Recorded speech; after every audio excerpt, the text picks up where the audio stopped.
আবারও সাইরেনের বিকট ও ভয়ালো শব্দ, আতঙ্ক, ছোটাছুটি, আশ্রয় কেন্দ্রে মাথা গোঁজা। তা করতে গিয়ে নাকি দুজন আহত।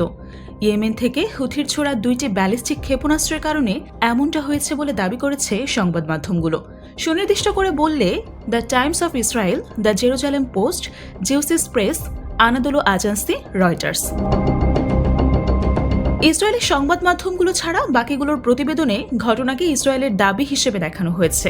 সেসবকে বলা হয়েছে মঙ্গলবার সন্ধ্যায় ইয়েমেন থেকে হুথির ছোড়া একটি ক্ষেপণাস্ত্রের কারণে ইসরায়েলের মূল শহরগুলো যেমন Jerusalem, Tel Aviv, Rishon legion, হারজুলিয়া এবং লস্ত সহ আশেপাশের এলাকায় সাইরেন বেজে ওঠে।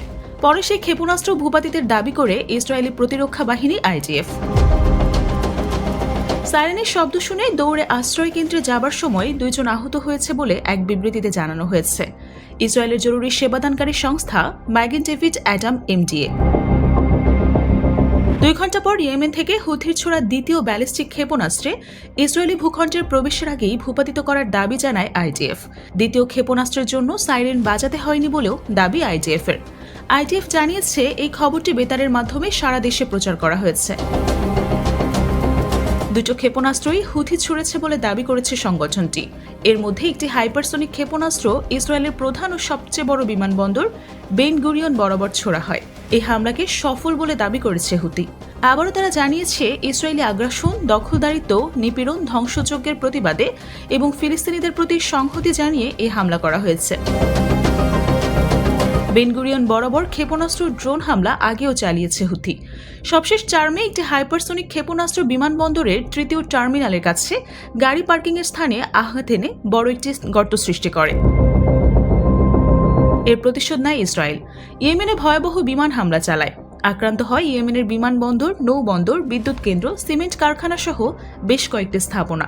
ওই হামলায় 9 জন নিহত ও 94 জন আহত হন বলে তখন জানায় হুথি।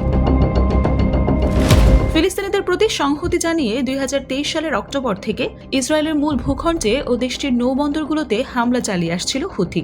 এমনকি লোহিত সাগর, ইডেন উপকূল ও বাব আল মান্দাব প্রণালীতে ইসরায়েল এবং এর মিত্র যুক্তরাষ্ট্র ও যুক্তরাজ্যের বাণিজ্যিক জাহাজগুলোতে হামলা চালিয়ে আতঙ্ক সৃষ্টি করতে সফল হয়। ফলাফলে ওইসব জলপথ সহ আরব সাগর ও সুয়েজ খাল দিয়ে বিশ্বের বিভিন্ন দেশের বাণিজ্যিক জাহাজ চলাচল বন্ধ রয়েছে। জাহাজগুলো এখন আফ্রিকা মহাদেশের দক্ষিণ উপকূল ঘুরে যায়। এতে সময়, শ্রম, অর্থের অপচয় হচ্ছে। কয়েকদিন আগে পর্যন্ত লোহিত সাগরে অবস্থান করে যুক্তরাষ্ট্র হুথির বিরুদ্ধে ইয়েমেনে হামলা চালিয়েছে। হুথিও প্রত্যাহত করেছে। আপাতত দুপক্ষই শান্ত রয়েছে।